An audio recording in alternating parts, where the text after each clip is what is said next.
Let's get straight to the point. Number 8, bubble wrap. The world's most satisfying stress toy that was never meant for your stress.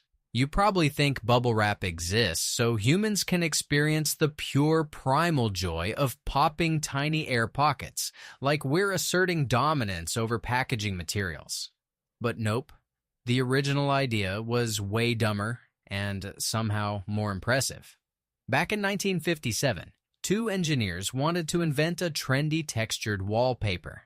Yes, wallpaper, as in, hey, let's cover people's homes with tiny air balloons so visitors can't resist poking the walls like confused raccoons.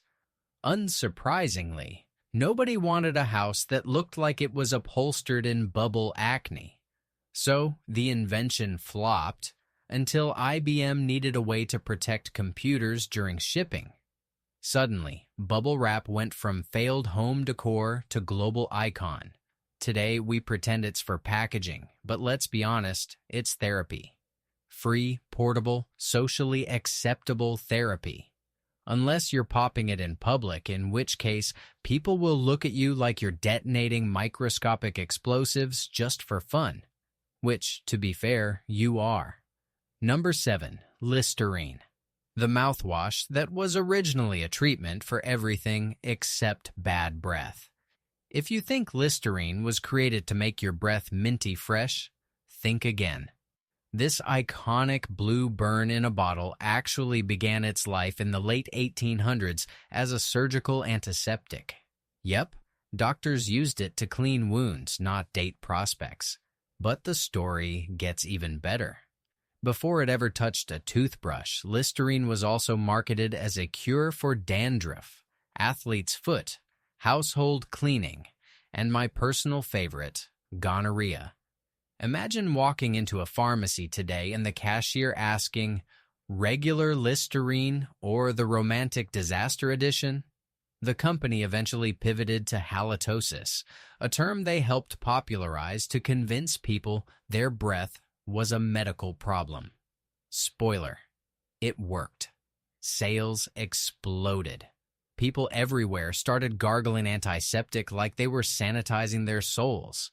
So next time it burns your mouth, remember it was never designed for comfort. It was designed for wounds, fungus, and questionable decisions. Number 6, Play-Doh. The children's toy that started as a way to clean your walls. Before Play-Doh became the universal symbol of childhood creativity and the universal enemy of carpets, it was actually invented as a wallpaper cleaner. Yep. In the 1930s, people heated their homes with coal, which left nasty soot all over the walls. To wipe it off, you'd roll this beige, doughy blob across the wallpaper like you were giving your house a chiropractic massage. But when coal heating died, so did the product. Until a preschool teacher discovered kids loved squishing the stuff more than adults loved cleaning with it. Suddenly, the failed cleaning putty became an arts and crafts superstar. The company removed the detergent, added colors, and boom, childhood was saved, and living room rugs began their long, painful suffering. Today, Play-Doh is sold as an educational tool, which is hilarious considering its original job was absorbing filth. So, if you ever feel useless, just remember even wall gunk cleaner can become iconic. Number 5, super glue. The accident that scientists really didn't want to invent. Super glue wasn't created for household repairs, DIY fixes, or gluing your fingers together like an amateur magician. It was actually discovered by accident in 1942 when scientists were trying to make precision sights for how-to weapons. Instead, they stumbled onto a substance so sticky it glued everything except the thing they were actually working on. They hated it. They considered it a nuisance. Imagine discovering one of the strongest adhesives ever and going, "This again?" Fast forward a few years and someone finally realized, wait, what if being annoyingly sticky is actually the whole point? By the 1950s, super glue went commercial and quickly became the hero of last-minute repairs everywhere. It was even used in Vietnam to temporarily seal wounds on the battlefield. So, yes, super glue has saved both dinner plates and lives. And yet, somehow, you still end up gluing your fingers together every single time. A tradition as old as science itself. Number 4, Frisbees, the flying toys inspired by leftover pie plates. Before the Frisbee became the official symbol of summer laziness and overly enthusiastic dogs, it began as a bakery's trash. In the late 1800s, the Frisbee Pie Company sold delicious pies in lightweight tin plates. College students, being college students, discovered the plates could be tossed across campus like metallic UFOs. Instead of studying, they spent hours yelling "Frisbee" as they flung dessert containers at each other's heads. Fast forward to the 1940s, when inventors noticed this chaotic pastime and thought, let's make a safer version before someone gets decapitated by pastry dinnerware. Thus, the plastic disc was born. Eventually, the name Frisbee stuck due to the original bakery's influence, even though the company had absolutely zero involvement. Today, Frisbees are used in sports, dog competitions, and awkward beach flirtations. And it all started because humans looked at a pie plate and thought, this belongs in the sky. Number 3, the Slinky. The toy that started as a naval engineering oopsie. The Slinky looks like something designed specifically to tangle itself the moment you even glance at it wrong. But it was never supposed to be a toy. In 1943, a naval engineer named Richard James was trying to develop stabilizing springs for battleship equipment. One of the prototypes fell off a shelf, and instead of behaving like a normal spring, bouncing once and dying, it dramatically walked down in perfect loops, like it had someplace important to be. His reaction was basically, well, that shouldn't happen.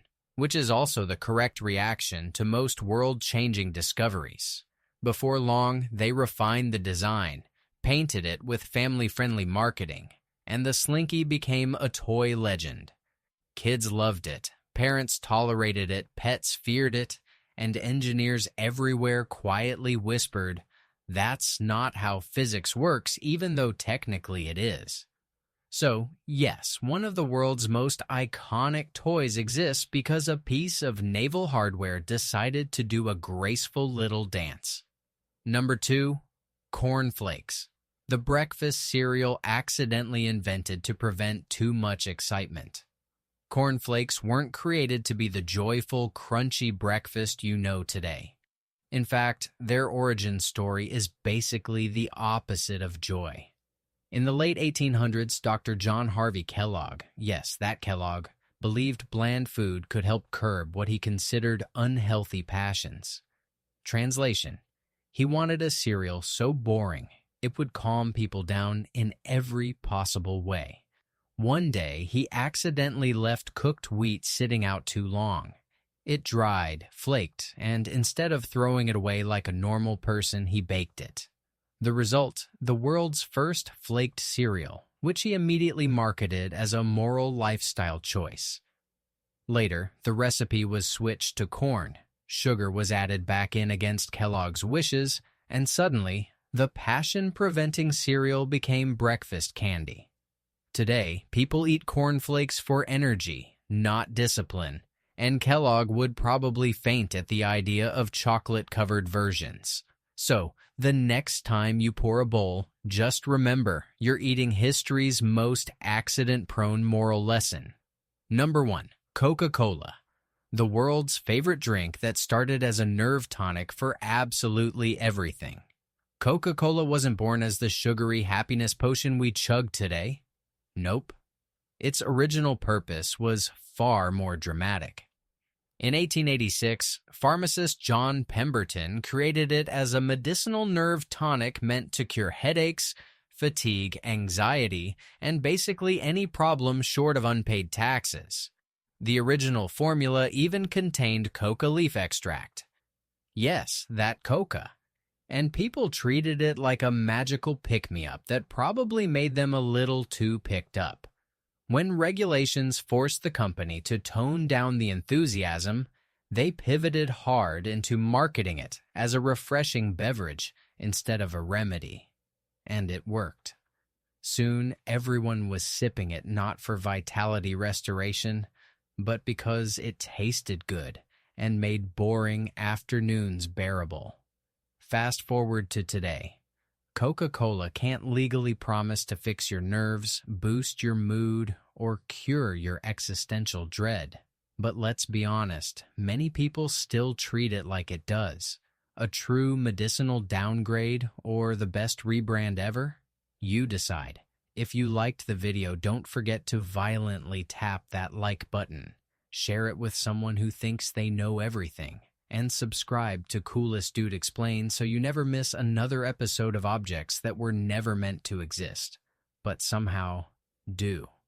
Your support helps the channel grow, keeps the algorithm happy, and prevents me from being replaced by a toaster with Wi-Fi.